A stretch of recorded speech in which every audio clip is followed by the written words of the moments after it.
அம்மா கிட்ட நேத்தே கேட்டேன் நோட்டு வாங்கி கொடுன்னு, இன்ன வரைக்கும் வாங்கியே கொடுக்கல. சார் வேற திட்டுவாரு நோட்டு கூட வாங்கிட்டு வரலையான்னு. மணி வேற ஆயிப்போச்சு. சின்ன பொண்ணு, சின்ன பொண்ணு. சொல்லுங்க. எம்மாடி மணி ஆயிருச்சு, நீ கிளம்பலையா? இல்ல அவருக்கு சாப்பாடு ஊட்டிக்கிட்டு இருந்தேன். சரிம்மா நான் பாத்துக்கிறேன்.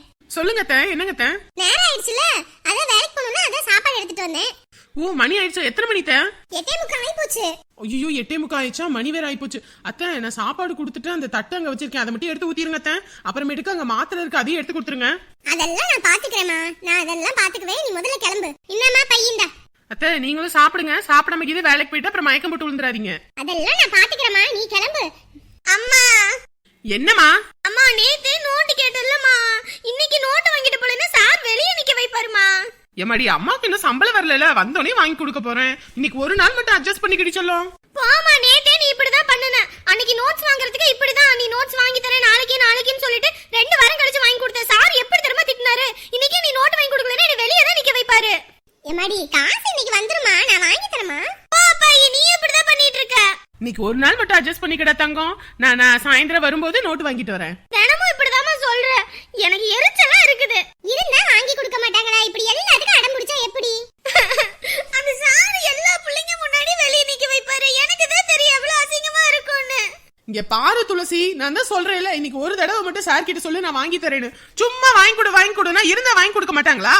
பாரு துளசி, வேலைக்கு போகும்போது எதுக்கு இப்படி அம்மாவை கத்த வைக்கிற? சின்ன பொண்ணு நீ போமா, நான் பாத்துக்கிறேன். ஐயோ நான் எதுவுமே சொல்றதுக்கு இல்ல அத்தை, நான் வாரேன். சாயந்தரம் வரும்போது அம்மா வாங்கிட்டு வரேன், சரியா? கம்மனு கிளம்பு. அத்தை நான் போயிட்டு வரேன். சரிம்மா, பாத்து பத்திரமா போ. போற வழியில பிள்ளையார் கோயில் இருக்குல்ல, அங்க சாமி கும்பிட்டு போ. சரிங்க அத்தை. அப்பாயி இன்னைக்கு நான் காலேஜ் போல அப்பாயி, நான் இன்னைக்கு வீட்லயே இருக்கேன் அப்பாயி. துளசிமா இப்பெல்லாம் பண்ண கூடாதுமா, வேணா வரியா? நான் வாத்தியார் கிட்ட சொல்றேன். இது என்ன ஸ்கூலா நீங்க வந்து சொன்னோனே கேக்குறதுக்கு? இது காலேஜ், உங்களை எல்லாம் உள்ளுக்குள்ளேயே விட மாட்டாங்க. புரியுதே உங்களுக்கு? துளசி இப்ப எதுக்கு நீ கத்திட்டு இருக்க? எனக்கு நோட்டு வேணும். எப்பா உன்கிட்ட காசு இருக்கா?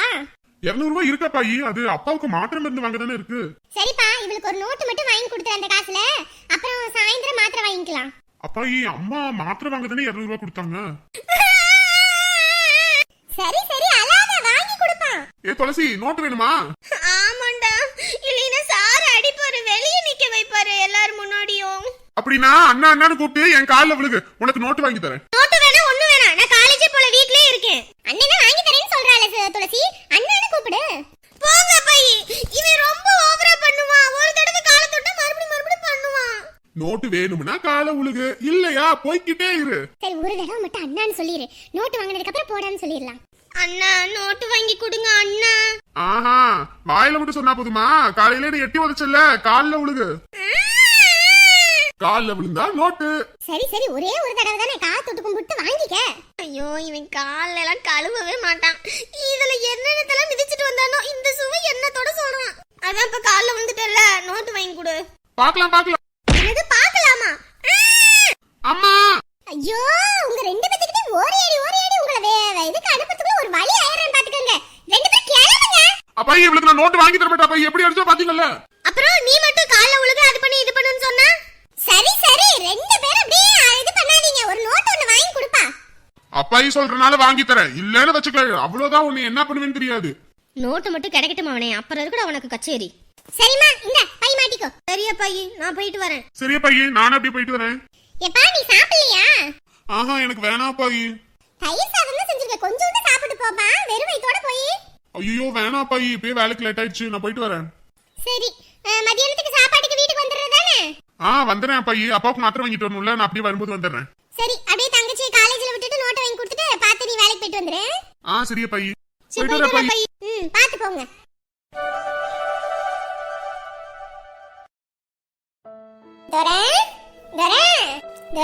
சாப்பிட்டியாப்பா? பாத்தியா ஒரு ரெண்டு பிள்ளைங்கள பண்ற அட்டகாசத்தை தாங்க முடியல. ரெண்டும் அட்டூழியம் பண்ணுதுங்க. சின்ன பொண்ணு இருந்தா மட்டும்தான் அதுங்க சொன்ன பேச்ச கேட்டு அமைதியா இருக்கு. சின்ன பொண்ணு மட்டும் தாள மறைஞ்சேன்னு வச்சுக்க, உடனே ரெண்டும் ஆரம்பிச்சிருதுங்க. தங்கம் இன்னைக்கு ஒரு நாள் மட்டும் மாத்திரை இல்லடி, சாயந்தரம் வரும்போது மாத்திரை வாங்கிட்டு வரோம். இன்னைக்கு ஒரு நாள் மட்டும் பொறுத்துக்கிறியா? சாப்பாடு போதுமா, இன்னும் கொஞ்சம் ஊட்டி விடவா? வேண்டாமா? அம்மாவுக்கு இன்னைக்கு ரோட்டு வேலை இல்ல, இன்னைக்கு வீட்ல தான் இருக்க போறேன். உன் கூட இருக்கலாம்னு பார்த்தேன், அதுக்கப்புறம் இந்த முத்தையாவோட தோட்டத்துல நடவு நடுறாங்களாம், ஆள் இல்லைன்னு சொன்னாங்க. அதுக்கு போயிட்டு அம்மா வாரேன், சரியா? அது மட்டும் இல்லப்பா, நடவு நட்டுட்டு 2:30 மணிக்கெல்லாம் விட்டுருவாங்களாமா. வந்தோனையும் அம்மா உனக்கு காப்பி போட்டு தரேன், சரியா? வந்தோனையும் நான் உனக்கு சாப்பாடு ஊட்டி தரேன். இப்போதைக்கு மட்டும் அப்படியே தூங்கு, சரியா? பத்ரகாளி, பத்ரகாளி, அடடே வந்துட்டா போல இருக்கு. எப்பா வனஜா வந்துட்டாப்பா, நான் வேலைக்கு போறேன், நீ பார்த்து பத்திரமா இரு. பாத்ரூம் எது போறியா? கூட்டிட்டு போய் விட்டுட்டு வந்துட்டு போவா? சரி, பார்த்து பத்திரமா தூங்கு. அம்மா மதியானம் வந்துடுறேன், சரியா? பத்ரகாளி, பத்ரகாளி, நான் வாரேன். எப்பா நீ கீழே கீழே இறங்குறேன்னு சொல்லி விழுந்துறாத. வெளியே அம்மா பூட்டிட்டு போறேன், நீ தூங்கு. அம்மா வந்தோடனே எழுப்புறேன், நீ ஏன் எந்திரிக்காத, சரியா? பத்ரகாளி, கத்துதா, இருடி வாரேன்.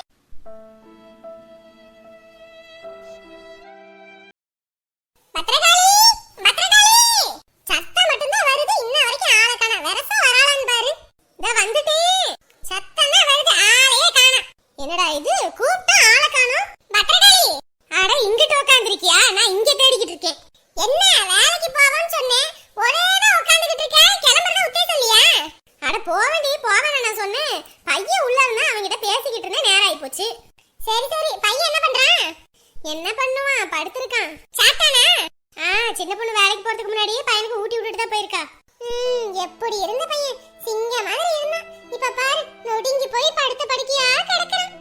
என்ன பண்றது, எல்லாம் தலையெழுத்து. இல்ல, ஒரு காலத்துல எப்படி இருந்த குடும்பம், அதை நினைச்சு பார்த்தா இன்னமும் மனசுக்குள்ளேயே இருக்கு. எப்பயும் சொல்லுவேன், நான்லாம் ஏசி ரூம்ல தான் உட்காருவேன், ஏசியில தான் இருப்பேன், அப்படி இப்படின்னு. இப்ப பாரு எந்த நிலைமையில இருக்கேன்னு எதுவும் சொல்றதுக்கு இல்ல. நானே அதெல்லாம் மறந்து பல வருஷம் ஆகி போச்சு.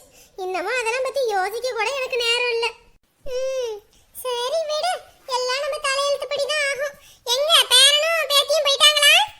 2 பேரும் கிளம்பிட்டாங்க. பேரன் சம்பளம் எல்லாம் ஒழுங்கா கொடுக்கறானா? ஆமாமா, 10 பைசா கூட கையில எடுத்து செலவு பண்ண மாட்டான். வீட்டுக்குன்னு சொல்லிட்டு எல்லாத்தையும் வாங்கிட்டு வரான். தனக்குன்னு எதையும் வச்சுக்கிறது இல்ல. மொத்தத்தையும் கொண்டு வந்து என்கிட்டயோ இல்ல அவங்க அம்மா கிட்டயோ கொடுத்துருவான். எல்லாம் தேவையானதை பாருங்க வையுங்கன்னு. பரவாயில்ல விடு, எல்லாம் நம்ம நேரம் கஷ்டத்துலயும் ஒரு நல்லது பாத்துக்க. என்ன காலேஜ் எல்லாம் கொஞ்சம் படிச்சிருந்தானா சம்பளம் கொஞ்சம் அதிகமா கிடைக்கும், பதவி உயர்வும் கிடைச்சிருக்கும். இவன் தான் 12ஆவதுக்கு அப்புறம் போவே மாட்டேன்னு ஒத்த கால்ல நிக்கிறான். என்ன பண்ண முடியும்? ஆமா, இந்நேரத்துக்கு நல்லா படிச்சு நல்லா இதா இருந்திருந்தா இன்னைக்கு அப்பா வேலையில போய் உட்காந்து ஜம்முன்னு இருக்கலாம். ஆமாமா, நாங்களும் சொல்லி சொல்லி பார்த்துட்டோம். அவனுக்கு அது படிப்பு ஏறல, போய் காசு கட்டி ஃபீஸ் கட்டி வேஸ்டா இதுக்கு செலவு பண்ணிக்கிட்டு குடும்பத்துல தான் இவ்வளவு கஷ்டம் இருக்குல்ல, தங்கச்சி வேற படிக்கிறாள் அப்படி இப்படின்ட்டான். அப்புறம் நம்மளும் எதுவும் சொல்றதுக்கு இல்ல. சின்ன பொண்ணுக்கு அதே வருத்தம். என்ன பண்றது, இந்நேரத்துக்கு நல்லா படிச்சிருந்தா நல்ல வேலை வந்திருக்கும். இப்போ பியூன் வேலை தான் கொடுத்துருக்காங்க. சரி விடு, என்ன பண்றது, ஒண்ணு அப்படின்னா ஒண்ணு இப்படித்தான் இருக்கும். அந்த வேலையை வாங்குறதுக்கே அம்புட்டு சண்டை, அம்புட்டு வம்பு, அம்புட்டு காசு கட்டி எப்பா எங்களுக்கு ஒரே இதாகி போச்சு. காசு இருந்தா ஏதோ சொந்த தொழில தான் அமைச்சு கொடுத்துருக்கலாம், நமக்கு தான் அது இல்லாம போயிருச்சு. சரி விடு, அதுதான் வந்து இந்த இன்சூரன்ஸ் பணம்லாம் வரும்னு சொன்னாங்களே, அதெல்லாம் வரலையா? அடையாம அவங்க கொடுப்பாங்கன்னு பார்த்து பார்த்து உக்காந்து ஒன்றும் கிடைக்கல. செலவு பண்ணதும் கோர்ட்டுக்கும் கேஸுக்கும் அலைஞ்சதுதான் மிச்சம். வீட்டுல இருக்கிற எல்லா காசும் போச்சு. சரி, பையனுக்கு ஆஸ்பத்திரி கூட்டிக்கிட்டு அலைஞ்சுக்கிட்டே இருக்கீங்க, என்னதான் சொல்றாங்க ஆஸ்பத்திரியில? என்னத்த சொல்லுவாங்க, எப்பயும் போலதான் எலும்பெல்லாம் முறிஞ்சிருக்கு, அதெல்லாம் பிளேட் வைக்கணும் அப்படி இப்படின்னு ஏகப்பட்ட செலவாகும் அப்படின்னாங்க. பழையபடி நடக்கலாம் முடியாது. ஆமாமா, படுத்த படுக்கையாவே தான் கிடக்கிறான். 2 பேர் தான் தூக்கிட்டு போய் உட்கார வச்சு குளிப்பாட்டி தூக்கிட்டு வந்து உட்கார வைக்கணும். எல்லாம் 2 பேரா இருந்தாதான் பண்ண முடியும். ஒத்தால கடந்துக்கிட்டு ஒன்றும் பண்ண முடியாது. சே, எப்படி இருந்த பையன் பாரு. அதுதாம்மா, வாழ்ற காலத்துல யாருக்கு என்ன வரும், ஏது நடக்கும், எந்த நேரத்துல எது நடக்குன்னே தெரியாது. கையில காசு வச்சுக்கிட்டே இருக்கணும். நாங்க தான் பாரு எல்லாம் இருந்தும் வந்து ஒன்றும் இல்லாத அனாத மாதிரி இருக்கிறோம் பாத்துக்க. ஊர்ல இருக்க நிலத்தை வித்து ஏதாவது பண்ணலான்னு பார்த்தா முடிஞ்ச அளவுக்கு வித்து அதுவும் வந்துட்டு அடிமாட்டு ரேட்டுக்கு வாங்குறானுங்க. ஆஸ்பத்திரி செலவுக்கு அவ்வளோ பெரிய வீட்டையும் அடிமாட்டு விலைக்கு வாங்குறானுங்க. அதெல்லாம் நினைச்சு பார்த்தா அம்பட்டு கஷ்டமா இருக்கு. 20 லட்சம் ரூபாய் வீட்டை வெறும் 10 லட்சம் ரூபாய்க்கு நான் கொடுத்தேன் தெரியுமா? ஐயோ, அதெல்லாம் நினைச்சு பார்த்தா இன்னமும் மனசுல ஆறாத ரணமா இருக்குது. அப்படியே வாங்கிட்டு போறானுங்க. அந்த வீடை கட்டுறதுக்கு நாங்க எம்பட்டு கஷ்டப்பட்டோம் தெரியுமா? இப்ப அந்த குடிசை வீட்டுல இருக்கிறோம், அதை நினைக்க முடியல. வீடுமா, இப்பதான் பையனும் தலையெடுத்துட்டான். அடுத்து பேத்தி எல்லாரும் ஒண்ணு சேர்ந்து சம்பாரிச்சிங்கன்னா பழையபடி முன்னேறி வந்துடலாம். முன்னேறி வர்றது நடக்கிறது இருக்கட்டும்மா. என் பையன் எந்திரிச்சு நடக்கணும், பழையபடி அவன் பேசணும், அம்மான்னு என்னை கூப்பிடணும். அதுக்கு மட்டும்தான் இந்த உயிரை கையில பிடிச்சுக்கிட்டு இருக்கேன். அம்மா அம்மான்னு அப்படி பாசமா உருகுவான். இத்தனை வருஷமா அவன் என்னை அம்மான்னு கூப்பிடாம இருக்கும்போது அம்பட்டு கஷ்டமா இருக்கு. அதிர்ச்சியில குரலும் இல்ல, எவ்வளவு கஷ்டம் தெரியுமா? வாழ்ற காலத்துல இப்படி வந்து எந்த ஒரு புள்ளையும் இருக்கிற மாதிரி பெத்தவங்க பார்க்க கூடாது. இப்படி இருக்கவே கூடாது. இதுகளுக்கு முன்னாடி நம்ம போய் சேர்ந்துடணும். அப்படி சொல்லாத பத்திரகாளி, இன்னைக்கு நீ இருக்கவுன்னா அவனுக்கு துணைக்குன்னு ஒண்ணு இருக்குது. நீயே இல்லைனா இவங்க என்ன பண்ணுவாங்க, இல்ல எங்கிட்டு போவாங்க? என் வீட்டுக்காவே இன்னைக்கு பேசினா ஒரு நாள் முழுக்க பேசிக்கிட்டே இருக்கலாம். அம்புட்டு இது இருக்கு. சரி வா, வேலைக்கு லேட் ஆயிடும், போய்கிட்டே பேசுவோம். சரி வா போவோம். மண்வெட்டி எதுவும் எடுத்துட்டு வரணுமா? அட அதெல்லாம் ஒண்ணு வேணாம், நடவு தானே நடப்போறோம், வா போய் பாத்துக்கலாம்.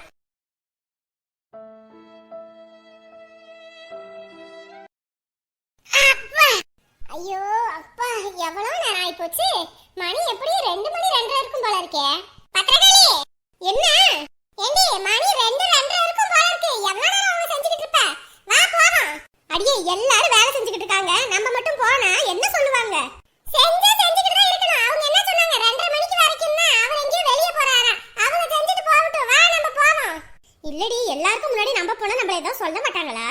அட என்னத்த சொல்ல போறாங்க, அதெல்லாம் ஒண்ணும் சொல்ல மாட்டாங்க. வா. இல்ல நீ போ, நான் செஞ்சு முடிச்சிட்டு வரேன் இவங்க கூட. இந்த ஒழுங்கா வா சொல்லிட்டேன். இவங்க குடுக்குற 250 ரூபாய் ஓவாவுக்கு விடிய விடிய வேலை செய்வாங்களா? வா. ஏய் இல்லடி, காசு வாங்கணும், அதனால செஞ்சுட்டு போகும்போது காசு வாங்கிட்டு போலான்னு பாக்குறேன். காசு வாங்கணுமா? எதுக்கு? இல்ல வீட்ல பேத்தி நோட்டு இல்லைன்னு சொல்லிக்கிட்டு இருந்தா, அப்புறம் மளிகை சாமான்லாம் கொஞ்சம் வாங்க வேண்டியது இருக்கு. பையனுக்கு மாத்திரை மருந்து வேற வாங்கணும். நான் பாட்டுக்கு இப்படி பாதியிலே வந்தனா எப்படி காசு தருவாங்க? அதனாலதான் பொறுமையா வேலையெல்லாம் முடிச்சிட்டு காசு வாங்கிட்டு போலான்னு பார்த்தேன். ஏண்டி என்னடி நினைச்சிட்டு இருக்க? எந்த ஊர்லடி வேலை செஞ்சு முடிச்ச உடனே காசு கொடுப்பாங்க? இல்லடி, அவசர தேவை, அதுதான் பாக்குறேன். அவசர தேவைன்னு வேற சொல்றேன்.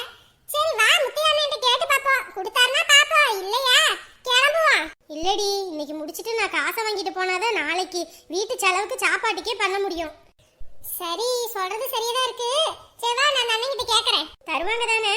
தராம எங்க போறாங்க? நம்ம என்ன கந்துக்கா கேட்டுக்கிட்டு இருக்கோம், இல்ல கடனா கேட்டுக்கிட்டு இருக்கோம்? காசு நம்ம வேலை செஞ்சதை கேட்க போறோம். கொடுக்கணும் கொடுக்காம இருக்கிறது அவன் விருப்பம், கொடுத்தே ஆகணும்ன்றது நம்மளோட விருப்பம். ஷோ, என் நிலைமை தெரியாம பேசுற பத்தியா? எனக்கு என்ன சொல்றதுன்னு தெரியல. அட வா பாத்துக்குவோம். சரி நீ முன்னாடி போ, நான் அந்த கம்மாக்கரைக்கு பக்கத்துல முளகு தக்காளி கீரை இருந்துச்சு, அதை பறிச்சுட்டு வந்துடுறேன். அடியே இல்ல, வீட்ல காய் எதுவும் இல்ல. இந்த கீரையை கொண்டு போனா அரிஞ்சு பொரியல் பண்ணிக்கிட்டா இன்னைக்கு மத்தியானத்துக்கு சாப்பிட்டுக்கலாம், அதுக்கு தான். சரி சரி வா, நான் போறேன். ஒரு காலத்துல எப்படி இருந்தா, இன்னைக்கு இவளை பார்க்க முடியல. அப்படி ஜம்முன்னு இருப்பா. எல்லாம் நேரம் ஏன் இப்படி எல்லாத்துக்கும் வாட்டி வதைக்குதுன்னு தெரியல. எல்லாத்துக்கும் அள்ளி அள்ளி கொடுப்பா. இன்னைக்கு இவ ரோட்ல கிடைக்கிறது காட்டுல கிடைக்கிறதையும் வச்சுக்கிட்டு குடும்பத்தை நடத்தணும்னு சொல்றா. பரவாயில்ல, யாரும் பார்க்கல போல இருக்கு. பார்த்திருந்தாங்கன்னா விட மாட்டாங்க, பறிச்சுட்டு போயிருப்பாங்க. தண்ணி பக்கத்துல இருக்கவும் நல்லா தல தலன்னு வளர்ந்துருக்கு. பத்திரகாளி சொல்லு மனுஜா, முத்தையா அண்ணா இருக்காரு, சீக்கிரம் வந்தீனா என்ன ஏதுன்னு கேட்டலாம். வாரேன். கீரை பறிக்கணும், நீ ஏன் பறிச்சிட்டியா? பறிச்சிட்டேன் பாரு, நல்லா தல தலன்னு இருக்கு. பரவாயில்ல, யாரும் பார்க்கல போல இருக்கு. பார்த்திருந்தாங்கன்னா விட்டுருக்க மாட்டாங்க, மேய்ஞ்சி தள்ளி இருப்பாங்க. ஆமா பாரு, நல்லா தல தலன்னு இருக்கு. இதை அறுத்துட்டு போய் வித்தாலே காசு சம்பாரிச்சிடலாம் போல இருக்கு. சரி, இத பத்தி அப்புறம் பேசுவோம். அண்ணன் போயிட போறாரு. ஒய்யா முத்தையானே இங்கதான் உட்கார்ந்திருக்காரு. அண்ணன் வெளியவே உட்கார்ந்திருக்காரு, வா கேப்போம். அண்ணே இருப்பா, நான் கூப்பிடுறேன். என்னம்மா வேலையெல்லாம் முடிச்சிட்டீங்களா? வந்துட்டீங்க? ஏனே நீங்க 2:30 மணி வரைக்கும் தானே சொன்னீங்க, மணி இப்ப 2:45 ஆயி போச்சுனே. ஓஹோ, மணி ஆயி போச்சா? இன்னும் சாப்பிடவும் இல்லனே, அதனால தான் வீட்டுக்கு கிளம்பிட்டோம். சரிம்மா, நாளை காலையில ஒரு 6 மணி வாக்க வந்துருங்க. சரினே, வந்துறோம். அண்ணே சொல்லுமா. இல்ல, பத்திரகாளிக்கு இன்னைக்கு வேலை செஞ்ச கூலி வேணுமாமா, கொடுத்தீங்கன்னா கொஞ்சம் உபயோகமா இருக்கும். ஏமா இன்னைக்குதான் வேலை செஞ்சீங்க, இன்னும் வேலை செஞ்சு ஒரு நாள் கூட முழுசா முடியல, அதுக்குள்ள வேணும்னு கேக்குறீங்க? இல்லனே, பையனுக்கு மாத்திரை மருந்து வாங்கணுமானே. ஓ, என்னமா நீங்க வந்த உடனே காசுன்னா எப்படி? சரி, மாத்திரை மருந்து வேற சொல்றீங்க. இன்னைக்கு ஒரு நாள் சம்பளம் 250 ரூபாய் தாரேன். சரினே. ஏமா இதுக்கப்புறம் எல்லாம் வேலை செஞ்சு 7 நாள் கழிச்சு தான் கூலி வாங்கணும். இப்படி உடனே எல்லாம் கேட்டீங்கன்னா தரமாட்ட சொல்லிட்டேன். இந்த ஒரு தடவை மட்டும் பொறுத்துக்கோங்க. அதனால ஒரு பிரச்சனையும் இல்ல, என்னங்க. ரொம்ப நன்றிங்க. சரிம்மா, நாளைக்கு 6 மணிக்கெல்லாம் வந்துருங்க. நாளைக்கெல்லாம் காசு கேட்க கூடாது, வேலையெல்லாம் முடிச்சுட்டு 7 நாள் கடைசியில தான் வாங்கிக்கணும். சரினே. எப்படியோடி கேட்டோனே அந்த அண்ணன் கொடுத்துருச்சு. இந்த காசு கிடைச்சா போதும், வீட்டுக்கு தேவையானதை வாங்கி போட்டுருவேன். சரி வா போவோம், பசி உயிர் போகுது. போலாம். ஹலோ மக்களே, எல்லாரும் எப்படி இருக்கீங்க? நிச்சயம் எல்லாரும் நலமா இருப்பீங்க நம்புறோம். இன்னைக்கு நம்ம புகுந்த வீடு சீசன் 2ஓட ஃபர்ஸ்ட் எபிசோட் வந்துட்டு ஸ்டார்ட் பண்ணியிருந்தோம். அந்த அப்லோட் பண்ணின உடனேயுமே வந்துட்டு நிறைய பேர் வந்து பாசிட்டிவ் நெகட்டிவ் கமெண்ட்ஸ் வந்து நிறைய பேர் வந்து போட்டுட்டு இருக்கீங்க. வந்து எல்லாருமே கேட்கறது என்னன்னா துரைக்கு என்ன ஆச்சு அப்படின்றீங்க. எல்லாமே வந்து ஃபர்ஸ்ட் எபிசோட்லேயே சொல்லிட்டோம் அப்படின்னா எந்த ஒரு சஸ்பென்ஸுமே இருக்காது, இன்ட்ரெஸ்டிங்காகவும் இருக்காது. ஸோ இது எல்லாமே நீங்கள் தெரிஞ்சுக்கலாம். பட் வந்துட்டு இப்போ தான் வந்து ஸ்டார்ட் பண்ணியிருக்கோம். இதுக்கப்புறமேட்டுக்கு எல்லா விஷயங்களும் தெரிய வரும். இதுக்கப்புறம் நிறைய ஃபன் மூமெண்ட்டும் இருக்கு, நிறைய ஃபேன் மூமெண்ட்டும் இருக்கு. அது போக நிறைய விஷயங்கள் வந்து இதில் வந்து நாங்கள் இன்வால்வ் பண்ணியிருக்கோம். எல்லாம் பொறுமையாக இருங்க, வீடியோஸ் பாருங்க, என்ஜாய் பண்ணுற அளவுக்கு இன்ட்ரெஸ்டிங்காக கொண்டு வரோம்.